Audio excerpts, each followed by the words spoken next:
Hello, I'm Nick Peters of Deeper Waters Apologetics, and I affirm the virgin birth.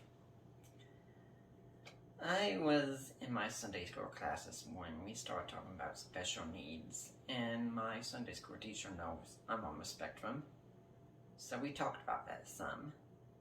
And I told him I thought I'd make a video series on eschatology sometime, but that can wait to the future.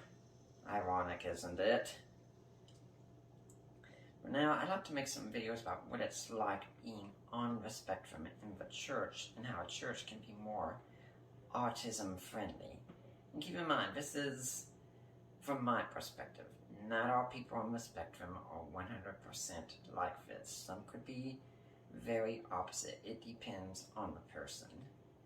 But for me, my Sunday school teacher mentioned two things that I don't like done to me in the church. The first one is touch. I don't really care if people are touching me. I can tolerate a handshake. But if people come and give like a friendly pat on the back or something, I'm bracing myself up when I see it coming. And then when it's done, I release. And a lot of that also is because I do have a steel rod on my spine from scoliosis, so that makes it doubly uncomfortable. And the second thing that I don't like is when people say, "How are you?" That is a question I generally hate. And I will get into that in the exceptions here, but let's start with touch here first off. For me, touch is a kind of boundary. What it is it's like someone's trying to have a relationship with me that they think is on a certain level, and I'm not on that level. I don't like being touched in many ways because it's kind of intrusive to me. It's really difficult to explain. My skin can be very sensitive. There have been exceptions in the past with people whose touch I have liked and appreciated, but that is an exception. So if you come up to me and you touch me and I don't want it, that's a turn-off. I can handle it, but I wonder how many people on the spectrum who don't like touch might not be able to handle it. And that could be a bad thing for a church. I'll say one thing that I am thankful came about because of this whole COVID thing is we've pretty much killed greeting times at churches. And if there's any indication that I'm correct on how bad those were, just look at the Babylon Bee articles about church greeters. They're not good ones.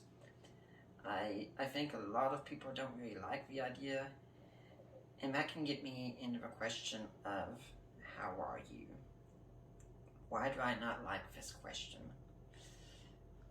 Because a lot of times when people say it, they don't really care. I wanted to talk with my pastor this morning after service, and he was talking with another couple, and the lady turns to me and says, "How are you?" and turns straight back to the pastor and continues speaking. Now, I don't think she meant anything by it, but that's the problem. People say this and they don't mean anything by it. It's a generic statement. They don't really care. And most of the time, that's what I've experienced. I've had people say it to me and just keep right on walking. They don't want to know. Now, in my mind, when you ask me that question, you're kind of trying to tie me into an emotion or investment into you. And I don't know if you're someone I want to trust with that yet. You know, here we get into the whole thing about exceptions.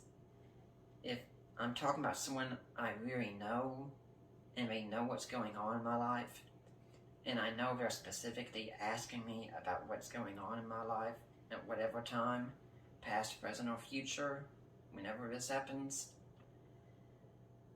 I'll answer them. I'll talk with them. But if they don't know what's going on, I consider that, again, intrusive. You're asking me to engage in a conversation when I don't really know you. And if I'm not feeling bad, if I'm feeling bad, when are you going to say when I come and say, "I'm feeling terrible today"? Are you going to be there and actually listen, or are you going to lose interest because that's not what you want to hear? And some people say, well, it's a generic question. But for me, I take the question in a literal sense. I think I have to answer it honestly because I'm not going to lie about the question. So again, I'm caught in a conundrum here. Now, like I said, there were exceptions. When I was in a Sunday school class, when I was in middle school, we had a leader who would call us once a week and just ask how we were doing. That was kind of a highlight of my week whenever it happened. I never asked for this, and I found out it was done for every boy in our class.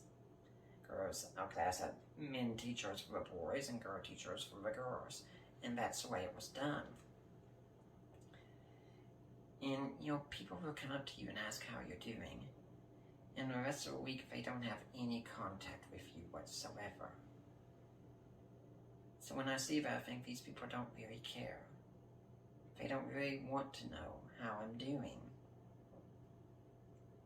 If you're someone who stays in touch with me, checks in on me, really wants to know me, then I'll be open to that. But my thinking is most people don't really want to get to know some of us. In some ways it's understandable, because when we're on the spectrum, we can seem rude sometimes when we're not really intending to be. That's not the goal. Now, if you want to know how to get to know us, well, that's going to be saved for future videos. But right now, those are just two things I don't really care for on the spectrum.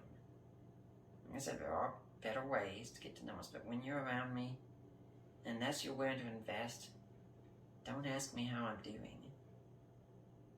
And unless you know it's okay with me, don't touch. And last week, my Sunday school leader met us home after church, in the evening, for a small group.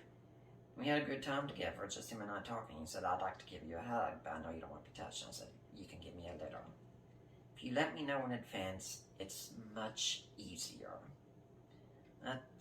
That's going to be it for now. I'm Nick Peters. I affirm the virgin birth, and I'm signing off.